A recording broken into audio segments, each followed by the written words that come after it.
இந்த கமருதீன், பார்வதி, அரோரா இந்த முக்கோண கரும் முடிச்ச கதை அப்படின்னு தான் சொல்லணும். காதல் கதைன்னு சொல்லிடாதீங்க. இது இவங்க என்ன டிஸ்கஸ் பண்ணுறாங்க, என்ன பேசிக்கிறாங்க, என்ன சொல்ல வராங்க இந்த உலகத்துக்கு, அரோரா என்ன ஃபீல் பண்ணுது, கமருதீன் என்ன ஃபீல் பண்ணுறான்றது உலகத்துக்கே தெரியும். இந்த பார்வை என்ன சொல்ல வருது, ஒன்றுமே ஒரு இளவும் புரிய மாட்டேங்குது. இதை உன்னிப்பாக கவனித்து சவுண்டு வச்சு இதுக்கு ஒரு இம்பார்ட்டன்ஸ் கொடுத்து இதை விமர்சனம் பண்ணுறதுக்கும் அந்தளவுக்கு உலகத்தில் நம்ம யாரும் வெட்டி இல்லை, நீங்களும் வெட்டி இல்லைன்னு எனக்கு தோணுது. ஆனால் ஒன்று மட்டும் புரியுது, கமருதீன் மன்மத குஞ்சு மாதிரி ஜாலியாக இருக்கார் வீட்டுக்குள்ளே. 2 பொண்ணுங்க அவருக்காக ஃபைட் பண்ணுற மாதிரி ஒரு சீன் கிரியேட் ஆகுது. இவர் கோச்சிட்டு எந்திரிச்சு போகிறாரு, உட்கார்றாரு. என்ன இதில் யாரை குறை சொல்கிறதுன்னு தெரில. இதில் அரோராவாச்சும் பரவாயில்ல, எனக்கு தேவையே இல்லை, அவகிட்டே பேசு, அவள் உனக்கு ஒரு கேப் கொடுக்குறப்ப அந்த கேப்பில் நீ என்கிட்ட பண்ணுற ஒரு விஷயம் அந்த மாதிரி அதுக்கு நான் ஆள் இல்லைன்ற மாதிரி நிறைய அது ஒரு இன்டெரக்டாக வேறு மாதிரி நிறைய இடத்துல சொல்லிடுச்சு. அரோராவுக்கு அந்த ஒரு ப்ராப்பர் ஃபீலிங் இருக்குன்னா அது துஷார் மேலே தான், கம்மு மேலே கிடையாதுன்றது நிறைய இடங்களில் வெட்ட வெளிச்சமாக தெரியுது. இன்றைக்கெலாம் ஒரு பாட்டு போட்டுன்னு ஃபீல் பண்ணுச்சு. ஆனால் அந்த பார்வதி நம்மளும் எவ்வளவோ ஆராய்ச்சி பண்ணி பார்த்து ட்ரை பண்ணி ஆராய்ச்சி பண்ணின்றேன் என்னென்னமோ யோசிச்சு பார்த்துட்டோம். அப்படி என்ன ஃபீலிங் அப்படின்ற மாதிரி யோசிச்சு பார்த்தா அதுக்கு ஒரு அர்த்தமே புரியலை. அண்டு பார்வதியை not just as a Bigg Boss contestant, வெளியே விஜய் பார்வா அங்கங்கே பார்த்த வரைக்கும், கேள்விப்பட்ட வரைக்கும், வீடியோஸ் வச்சோ, ஒரு அண்டர்ஸ்டாண்டிங் இல்லை சர்வைவரில் ரிவ்யூ பண்ணதை வச்சு இன்னொரு விஷயம் சொல்லவா, இவ்வளோ நாள் அது சொல்லவே இல்லை. ஒரு வாட்டி நேரில் கூட ஒரு ஃப்ளைட்டில் ஆப்போசிட் சீட்டில் உட்காந்துருந்தப்போ ஒரு 5 நிமிஷம் பேசியிருக்கேன். வேறு அது பேசின விஷயம் ஹாய் நீங்கள் விஜய் பார்வதி தானே, நல்லா இருக்கீங்களா, ஒரு ஆட்டோகிராஃப், அந்த பேச்சு இல்லை. அந்த இடத்துல நடந்த ஒரு விஷயம் ரிலேட்டடாக வேறு ஒரு டாபிக் பேசியிருக்கேன். ஸோ இதை ஏன் சொல்கிறேன்னா, இப்போ எனக்கு பார்வதி நான் பார்த்துருக்கேன், பேசியிருக்கேன் தெரியுமா, இப்படின்லாம் இந்த சில பேர் இருப்பாங்க, எனக்கு அவங்கள தெரியும் இவங்கள தெரியும்னு சொல்லிட்டு அதவே ஒரு சீனாக கிரியேட் பண்ணி பேசுகிறதுக்கு. நமக்கு அதில் மாதிரிலாம் அதில் இன்ட்ரெஸ்ட் இல்லை. இது ஏன் நான் இவ்வளோ நாளுக்கு அப்புறம் இன்றைக்கி சொல்கிறேன்னா, ஒரு இமேஜ் இருக்கும்ல, ஒரு அண்டர்ஸ்டாண்டிங் இருக்கும்ல, இந்த பொண்ணு கொஞ்சம் கராரான ஆள், மனசில் பட்டதை பேசிடும், ஆனால் முட்டாள் கிடையாது, புத்திசாலின்னு. ஆனால் இப்போ இந்த கமருதீன் மேலே இருக்கிற ஃபீலிங்கை இப்படி ஓப்பனாக ஒரு ஷோவில் அப்படி என்ன பார்த்துருச்சுன்னு அப்படி கொட்டுறதை பார்க்குறப்போ பார்வதிக்குள்ளே ஒரு முட்டாள்தன்மை இருக்குது. அதுக்கு இது ஒரு பெர்ஃபெக்ட் எக்ஸாம்பிள் அப்படின்னு தான் எனக்கு தோணுது. அடுத்த வாட்டி ஃப்ளைட்லேயோ பஸ்லேயோ ட்ரெயின்லேயோ பார்த்தா கமருதீன்லாம் ஒரு ஆளான்னு கண்டிப்பாக கேட்கலாம். பட் ஆனால் நமக்கு எதுக்கு இது, அப்புறம் அங்கே ஒரு சீன் நடக்கும். சரி, ஓகே. என்ன விஷயம்னா அதுதான் இந்த இந்த மும்மூர்த்திகள் மும்மூர்த்தின்றேன் இந்த மூதேவிகள் இந்த 3 பேரும் பேசுறது பிக் பாஸே கடுப்பாராரு. அந்த 2 குறிப்பாக அரோரா கூட ஒரு விட்டுருங்களேன், அங்கங்க கொஞ்சம் மெச்சோர்டாக பேசுது. இந்த பார்வதியும் கமருதீனும் ஏதோ மைக்கை இது பண்ணி வச்சு பேசியிருப்பாங்க போல். அது ஒன்று நீங்கள் என்ன முட்டாள்னு நினைக்கணும், இல்லாட்டி நீங்கள் முட்டாள்தனன்றது உங்களுக்கே புரியணும்னு சொல்லிட்டு பிக் பாஸ் நல்லா செருப்படி கொடுத்தாரு. அப்புறம் இந்த வெண்மதி பாட்டுக்கு துஷார் நினச்சி ஃபீல் பண்ணி அரோரா அழுதுட்டு போயிட்டாங்க. இதே நானே ஒரு வருஷம் 1.5 வருஷம் 2 வருஷம் முன்னாடி பேசியிருந்தா இந்த மாதிரி சீனுக்கெல்லாம் ரொம்ப முக்கியத்துவம் கொடுத்து நானே ஃபீல் பண்ணி பேசியிருப்பேன் பயங்கரமாக. ஆனால் I am done with this ஷிட்டுன்ற மாதிரி இந்த பிக் பாஸ் உள்ளே நடக்கிற இந்த காதல் காவியங்களுக்கு இன்னுமே நம்ம யாரும் ஏமாளி கோமாளி ஆகக்கூடாது. தயவு செஞ்சு அதை புரிஞ்சுக்கோங்க. இதை நிறைய வாட்டி சொல்லிட்டேன், ஏன்னா அந்த மாதிரி தான் இருக்குது. வெளியே வந்ததுக்கப்புறம் உள்ளே கூட அந்த மாதிரி தான் இருக்குது. அப்புறம் இந்த பொண்டாட்டிக்கு என்ன பிரச்சனைன்னு தெரில, புருஷன் நீ உன் சங்காத்தமே வேணான்னு சொல்லிட்டு டிவோர்ஸ் எழுதி கொடுத்த மாதிரி உள்ளே ஒரு பேட்சை கொடுத்து விட்டார்ல, அதனால் கோவப்பட்டு ஒரு மாதிரி கானில் சுற்றிக்கிட்டு இருக்கு, எல்லார் மேலேயும் எரிஞ்சு விழுந்துக்கிட்டு இருக்கு. போய் நம்ம திவ்யா போய் கேட்டதுக்கு என்ன சொல்கிறது, அட்லீஸ்ட் ஒரு பொண்ணு நம்மளை கேட்குதுன்னு மதிச்சு எதாவது பேசியிருக்கலாம். எரிஞ்சு விழுந்து ஓவராக சவுண்டு விட்டு எனக்கு என்ன பிரச்சனைன்னு தெரியுமா, அப்படி இப்படி எங்கள் வீட்டில் தண்ணி வரல, கரண்ட் இல்லை, என்னென்னமோ பேசி எரிஞ்சு விழுந்துச்சு. கடைசியில் ஒரு பிட்டை போட்டுருச்சு.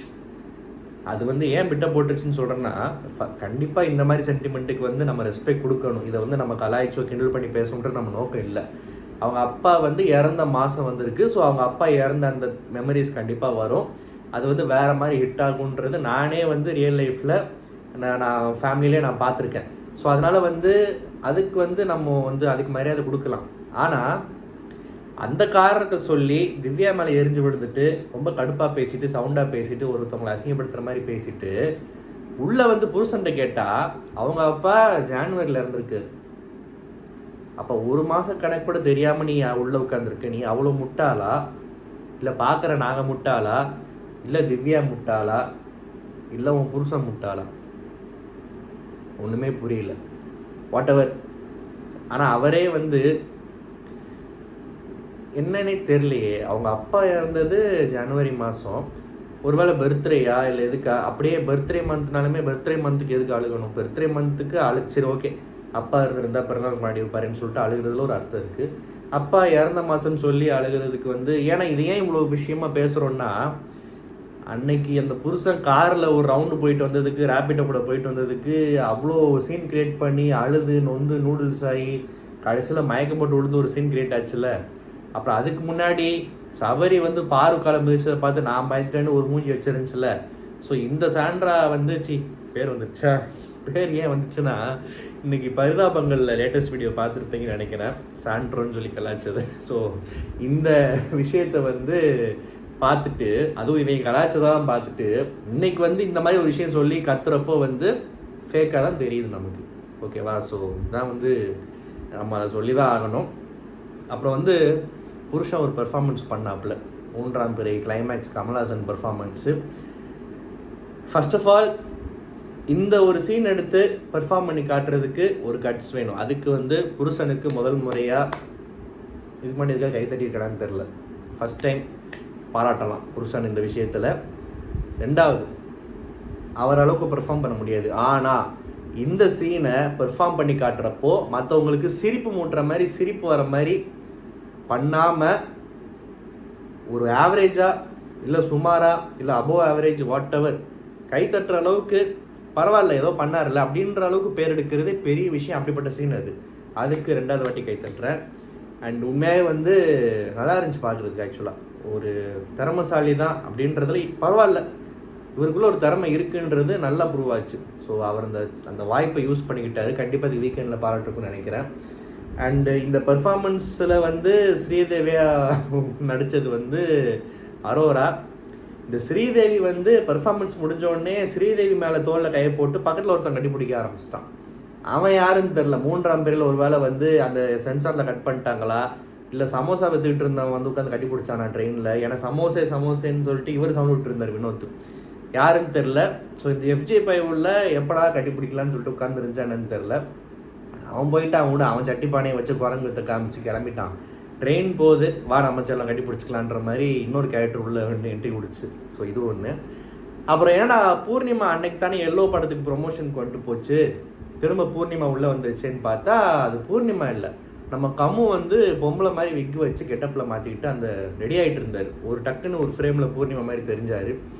பூர்ணிமா அழகாக இருப்பாங்க, இவர் ஓகே வாட் எவர் சரி. ஸோ வந்து பார்த்தா இந்த கெட்டப்லாம் கொடுத்து செயின்ன்றேன் நெக்லஸாக செயினா என்ன கருமமோ அந்த ஒரு இதை வந்து காப்பாற்றணுமா, அதுக்கு கெட்டப்லாம் கொடுத்து பண்ண விட்ருக்காங்க.